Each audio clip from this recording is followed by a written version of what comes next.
Depuis quelques décennies déjà, la course après le temps est devenue un sport non seulement national, mais également international.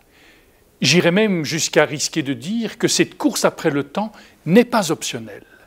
Elle s'impose à nous en tout lieu et en toutes circonstances. Et peut-être que nous en prenons encore plus conscience en cette période de confinement, où tant de choses ne peuvent plus se vivre au rythme effréné dans lequel nous nous étions enfermés.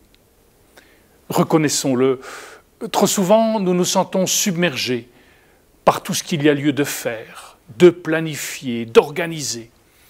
Parfois même, un sentiment d'être noyé peut nous envahir. Sans doute, répondons-nous bien généreusement à un certain nombre de sollicitations extérieures. Toutefois, par-delà ce constat, nos agendas ne sont-ils pas pollués d'un ensemble de rendez-vous ou d'activités qui ne participent pas à la réalisation de notre être, se définissant comme fils ou fille de Dieu? Si tel est le cas, il y a alors un risque sérieux pour celles et ceux qui se reconnaissent dans cette réalité de trébucher, de glisser sans s'en apercevoir dans un ensemble de relations qui ne prennent plus le temps de se rencontrer, mais qui cherchent simplement à gérer l'urgence, le fonctionnel, voire parfois le superficiel. Prenons l'exemple suivant.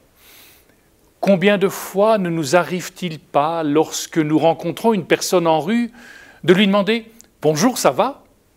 sans pour autant prendre le temps de nous arrêter pour entendre sa réponse. Nous poursuivons notre route. Et je me demande, quelle serait notre réaction si sa réponse s'avérait négative? L'aurions-nous entendu? Ou sommes-nous déjà trop loin? Devrions-nous freiner nos semelles tellement nous serions surpris par de tels propos et que nous déciderions de nous arrêter pour prendre le temps de l'écouter? C'est vrai que nous pouvons être submergés par le travail, les attentes de la famille, les désirs des amis, voire même de simples connaissances.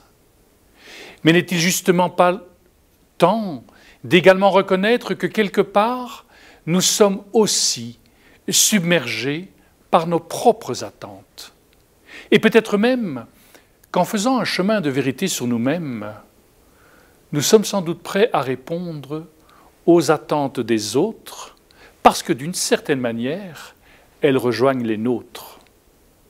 L'éventail des possibles est devenu tel qu'il est de plus en plus difficile de choisir, c'est-à-dire de renoncer.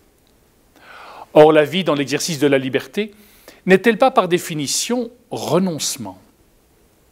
Dire non à l'autre peut déjà être quelque chose de difficile à dire. Alors quand c'est pour soi, n'en parlons pas. Nous sommes donc conviés par l'Évangile que nous venons d'entendre à vivre une véritable révolution intérieure quant à nos attitudes face à cette course après le temps. Un peu comme si Dieu n'avait que faire de notre faire. Ce n'est pas là qu'il nous attend. Il nous accueille d'abord dans notre être. Voilà la première question qui nous est posée en ce premier dimanche de l'Avent. Qui ai-je envie d'être? Ensuite vient la question suivante. Que dois-je faire pour devenir qui je veux être? Et afin de répondre à ces deux questions, quittons nos impatiences et prenons le temps de reprendre du temps. Le temps ne se rentabilise donc pas. Il se donne à vivre pour que nous découvrions ce qui fait l'essentiel de nos existences. En ce temps de confinement et en ce temps de début d'Avent, n'est-il pas plus que temps de nous offrir à nouveau du temps pour nous-mêmes? Reprendre le temps de regarder les étoiles pour découvrir un jour l'étoile de Noël. Reprendre le temps d'admirer le sourire d'un être aimé. Reprendre le temps de se réjouir du temps que je m'octroie. Du temps pour soi, du temps pour l'autre, du temps pour Dieu.